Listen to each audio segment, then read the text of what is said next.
Okay, today I'm excited to share my go-to comfort shows, which happens to be all anime.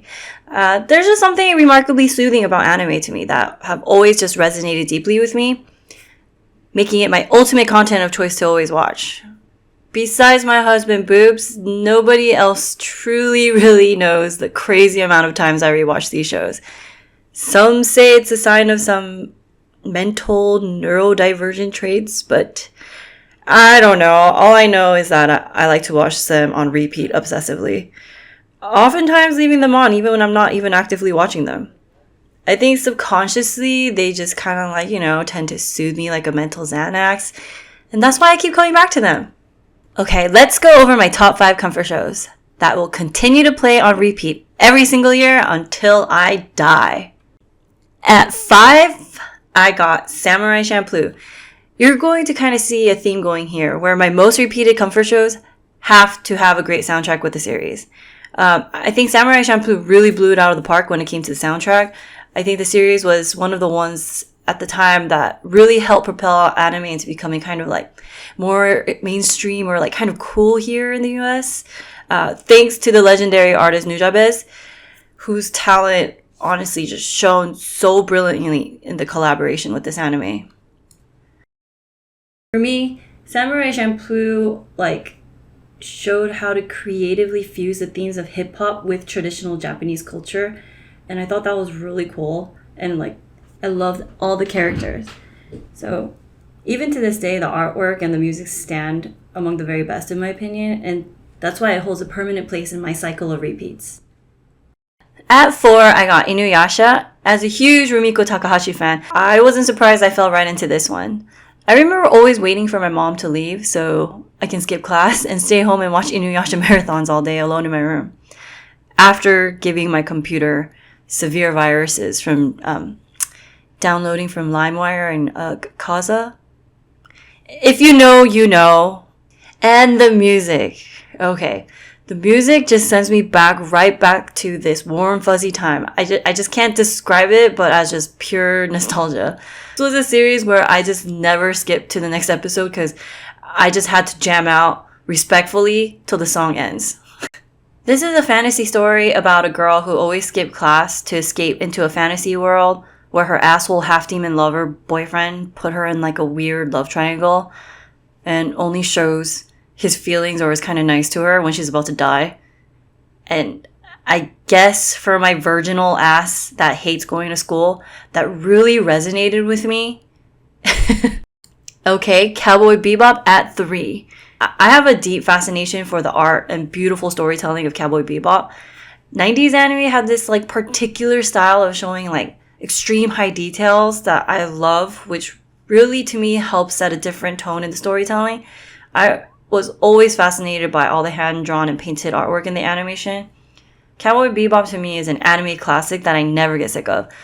The music is just chef's kiss. I think when the music marries so beautifully with the series, it really takes the entire series to another level. It's crazy because when I first watched it, the story was a little too adult and complex for me to understand, but I still love the vibe of it so much that I kept repeating it throughout the years. And I'm so happy I did because through the repeating, I gradually got to really understand the story and matured together with it. And I gotta say, as I was maturing, Spike was really doing something to me. Yeah, he's all over our walls. At 2, I got Fruits Basket. I don't even think I need to explain this one. Fruits Basket is just top tier. Boobs won't agree with me till this day because he just can't get past the overtly girliness and shoujo of it all. But if he could just get through it, he would understand how deep and beautiful this story really is. This is a series I find myself repeating every year. It's just so good. It has, slice of life, love story, drama, and just so much character building. To me, it's just like a giant warm bowl of soup. Okay, as my number 1 abuse series, I repeat every year, sometimes multiple times, it is Rama. Please, no! Can we watch something else? Not many will know this anime, but to the ones who do, I see. You are a woman or man of culture as well. And you must be a 90s kid. No, but not many will know, as Rama was released in 1989 by Miko Takahashi, the maker of Inuyasha, which was when I was pretty much entering the earth, so I too needed a few years before I could watch this.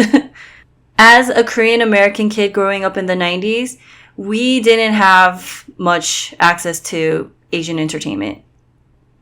In Oregon at the time, there used to be these things called 비디오가게s, where it's like a tiny little store where they constantly re-record over VHSs of the new shows in Korean weekly. 비디오가게 translates directly to video store. We would go there and we would rent these VHSs for like, I don't know, like 75 cents at the time, or like $1.50. Here they would also have access to like Asian cartoons or Korean movies, or like things that we wouldn't be able to find at your local Blockbuster or Hollywood video stores. You guys just don't understand how groundbreaking it was to see Korean or Asian media streamable on Netflix and Hulu. It's amazing, and I'm just so happy that we have access to that now. But wow, it was a true struggle to have a taste of our country back in the day. Anyways, that is really where the Korean dubbed anime Ranma was introduced to me by my mom. I was like 4. And I remember me and my sister loved Rama so much. We used to watch and sing to the intro in our pajamas all the time together. This is where my exposure to anime began. And the journey of the cartoon, anime, comics, obsessed monster began.